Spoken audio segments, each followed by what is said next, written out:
Capítulo 2, parte 12. Definições e decisões. A mediunidade é uma faculdade tão natural quanto qualquer um dos 5 sentidos habituais. Por isso, não é necessário nem possível criar a faculdade a partir do nada, e sim descobri-la, ou seja, identificá-la e aprender a utilizar-se corretamente do que existe nas profundezas de nossa estrutura espiritual. De forma idêntica ou semelhante, aprendemos a correta utilização da visão, da audição, do olfato, do paladar e do tato. Tomemos o paladar, por exemplo. Ninguém inventa essa faculdade inata, pronta para a utilização, como que programada por milênios e milênios de experiência anterior, documentada na memória integral. É preciso, contudo, em cada existência que se reinicia, reaprender a utilizá-lo adequadamente para selecionar alimentos e definir preferências ou recusar substâncias prejudiciais.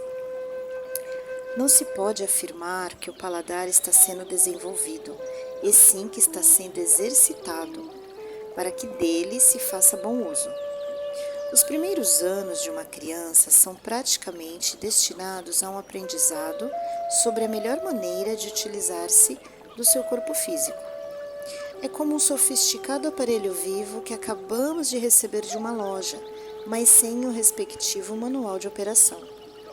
As faculdades e potencialidades estão todas ali, à nossa disposição, mas alguém tem de nos ensinar, paciente e metodicamente, a melhor maneira de nos utilizarmos delas. Isso vai desde alimentação e eliminação a hábitos de higiene, postura, linguagem. É como caminhar. Os primeiros passos são incertos e oferecem riscos de queda, e por isso precisamos do amparo de pessoas mais velhas que nos transmitam o legado de sua experiência.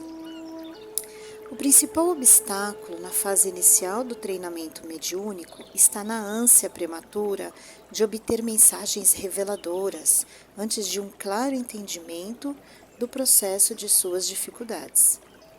Há tarefas no aprendizado que competem nitidamente ao médium realizar e ele não deve sobrecarregar os espíritos manifestantes, seus mentores ou guias, com obrigações e esforços de sua responsabilidade pessoal.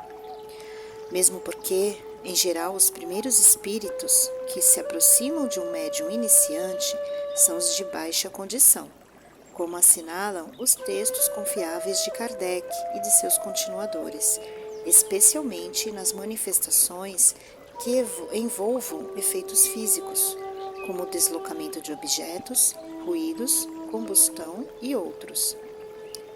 O médium é que terá de esforçar-se por adotar uma disciplina pessoal que possibilite a aproximação de seus amigos espirituais. No livro A Memória e o Tempo, propus a teoria de que o consciente humano é apenas um dispositivo de passagem de informações, impressões e conceitos, como a cabeça de gravação ou leitura de um gravador. Os imensos arquivos da memória ficam no inconsciente, como na memória de um computador superpotente. É com esse material, tornamos a lembrar, que trabalham os espíritos manifestantes dotados de competência suficiente para manipular tais dispositivos.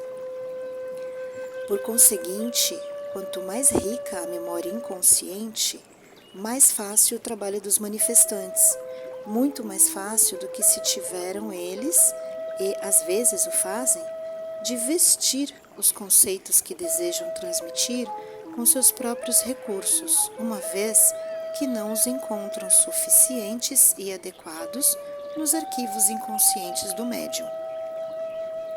A abundância de material, digamos de boa qualidade, no psiquismo do médium resulta em economia de energia no processo, pois a entidade manifestante não terá de fazer esforço conjugado de criar ali as condições mínimas de que necessita para manifestar de maneira correta o seu pensamento.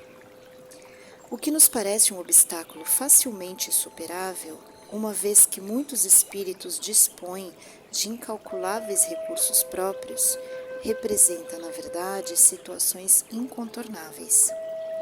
Mesmo em O Livro dos Espíritos, por exemplo, é comum os espíritos declararem que não têm como transmitir certas informações mais complexas, porque não dispõem de palavras adequadas. Não é que faltem a eles palavras, dado que pensam sem palavras, com ideias, imagens e conceitos complexos. Eles aprendem e transmitem complexas noções em bloco, em síntese. No dizer de Budington, um ser encarnado pode levar uma vida inteira a desdobrar uma só frase pejada de significado, consequências e implicações. Não lhes falta, pois, a palavra, e sim a nós. Não encontram em nós, ou, mais especificamente, no médium, as expressões necessárias, as noções mínimas que pudessem utilizar como material de construção das ideias que desejariam transmitir. Em algumas oportunidades, eles declararam que nem eles conheciam suficientemente o problema. O comum, no entanto, é não encontrarem recursos nas estruturas de conhecimento dos médiuns postos à sua disposição. Isto não coloca no centro mesmo, no cerne, no fulcro de toda a problemática mediúnica, o pensamento. Como lembra Budington, a tarefa do médium é explorar o universo do pensamento. O médium precisa manter desobstruídos os canais psíquicos por onde circulam suas ideias, para que por esses mesmos canais e com esse mesmo material psíquico, utilizando-se de sua energia mediúnica, possam os espíritos igualmente fazer circular suas ideias. Mediunidade é, pois, uma transfusão de pensamento, mesmo quando se trata de energia destinada à produção de efeitos físicos, de vez que o pensamento e a vontade dos espíritos que as direcionam. Por outro lado, o médium é um ser que franqueou o acesso de sua intimidade aos seres invisíveis desencarnados e até encarnados, sob condições especiais. Se ele adota atitudes de descaso, indiferença e preguiça, estará chamando para sua convivência espíritos semelhantes. É como um aparelho receptor de rádio ou televisão.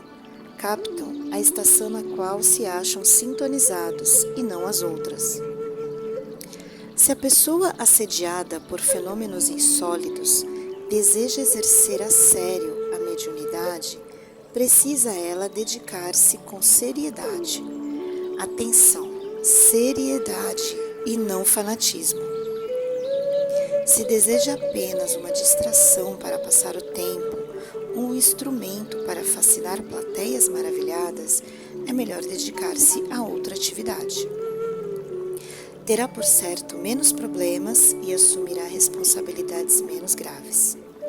Isto não quer dizer que a mediunidade seja uma carga pesada demais, diante da qual devamos ficar aterrados e esmagados pela preocupação. Nada disso.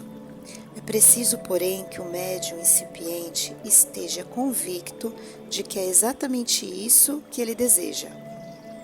A mediunidade é instrumento de trabalho, não para uso e gozo pessoal, mas para servir. Se a pessoa não se sente preparada para isso, é melhor cuidar de outra atividade. Não se esqueça, contudo, de que não se pode simplesmente apertar um botão, torcer uma chave ou aplicar uma rolha às faculdades nascentes que estará tudo resolvido. Se são apenas sinais esparsos e ocasionais, como já vimos, tudo bem. Não vale a pena nem é recomendável forçar o desenvolvimento de faculdades nas quais a pessoa não está sequer interessada, senão para brilhar ou brincar com fatos insólitos. Se, porém, se trata de um conjunto de manifestações nítidas, insistentes, abundantes, então é preciso assumir com disposição as responsabilidades ali implícitas, entregar-se a umas tantas renúncias, aceitar certa disciplina mental e de comportamento e dedicar-se às tarefas que, obviamente, lhe estão destinadas em sua programação espiritual. Em caso como esses, tudo indica que a mediunidade não é uma fantasia passageira, mas uma responsabilidade, um compromisso, uma tarefa a realizar. Longe de ser um ônus insuportável, é um privilégio concedido para servir ao próximo e, consequentemente, importante fator de aceleramento do nosso próprio ritmo evolutivo. Temos tido frequentes oportunidades de conversar com espíritos que aqui entre os encarnados foram médiuns. Estão sempre bem aqueles que exerceram suas tarefas com dedicação e boa vontade, ainda que com falhas inevitáveis no contexto da imperfeição humana. Por contraste, temos recebido depoimentos dramáticos dos que rejeitaram as faculdades e, portanto, as tarefas correspondentes, ou delas se utilizaram para obter proveito pessoal, ou finalmente não as levaram a sério como deviam. São inevitáveis as decepções em tais casos, desencanto dos mais amargos, porque não é com os outros, não podemos transferi-los a ninguém, dado que é de nossa inteira responsabilidade. Não se trata, pois, de carga insuportável, nem de tarefa irrealizável. Nossa programação espiritual, antes de renascer, é sempre compatibilizada com nossas possibilidades e limitações, nunca calculada para esmagar-nos. É, portanto, realizável. Exige dedicação, cultivo, sacrifício? Sim. E daí?